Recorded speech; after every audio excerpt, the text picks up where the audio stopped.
Hello and welcome. You're watching FYI. I'm Sonal Mehrotra Kapoor. Now, today's show is going to be all about the vehicle scrappage policy.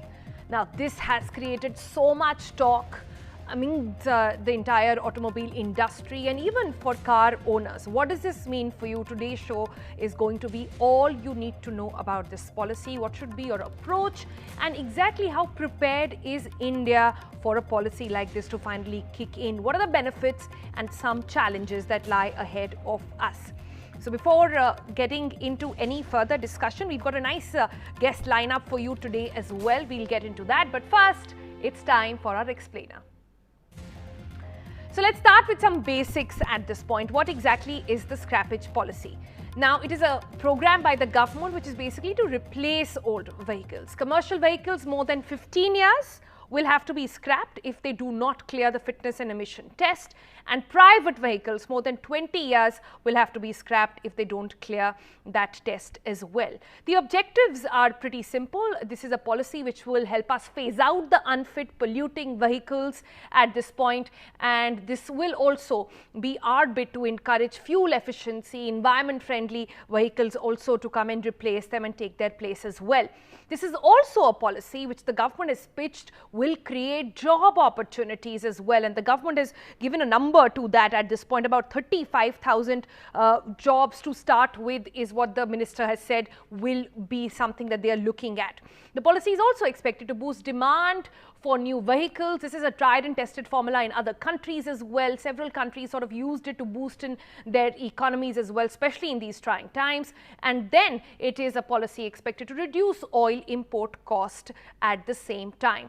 While I mentioned other countries, USA, Germany, Canada, other nations have also got similar vehicle scrappage policies at this point. And then, well, the big factor why we're all talking about this in the first place is the climate emergency. Now, the latest report by the UN, which highlighted Code Red for Humanity, also went out to make some very strong statements. One of them being that human influence has warmed the climate at a rate that is unprecedented in at least the last 2,000 years. So really, we all need to do our bit to try and encourage this. The Prime Minister also, while announcing this policy, had talked about how startups, young people in the country need to be thinking green and thinking huge in terms of investing and working towards this project as well. But in order to encourage this, there are several incentives that have been proposed, and I know all of you are interested in knowing what exactly is that. Well, let's lay them out for you. Manufacturers can give up to 5% discount for buying new vehicles at this point, zero new registration fee if you have scrapped your old vehicle. That's a big one really over there. And states can give up to 25% rebate on-road tax for personal vehicles and about 15% rebate for on-road tax for commercial vehicles as well. This is also reduced maintenance cost is what the government is pitching at this point, and increased fuel savings as well, as they're saying will happen for you and I. And in order to dissuade you from using old vehicles, there are some disincentives that have been proposed as well. For example, the states have said that there could be levying of an additional green tax if you decide to keep your vehicle for longer than the time mentioned. Automatic deregistration of unfit vehicles will obviously happen, but if you decide to keep it further, there will be further tax that you're paying on your vehicle.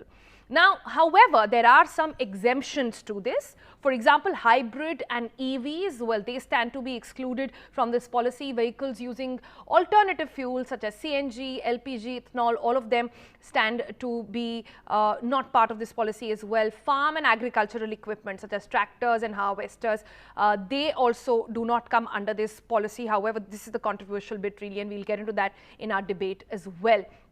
But then the government is saying that there are several projected gains at this point with this policy. They're saying the turnover boost for Indian automotive industry altogether.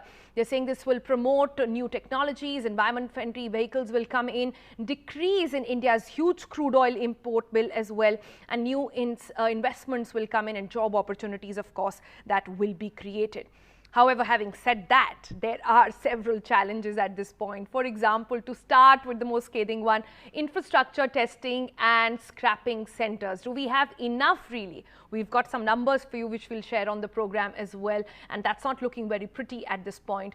And also a simpler vehicle deregistration process, I believe that is also something that stands as a huge challenge in the way of the scrappage policy. But remember the timeline for that, which is very crucial. This will start with April 2023, and other categories of this is for heavy commercial vehicles, that is, and other categories excuse me, personal vehicles for instance will start in a phased manner from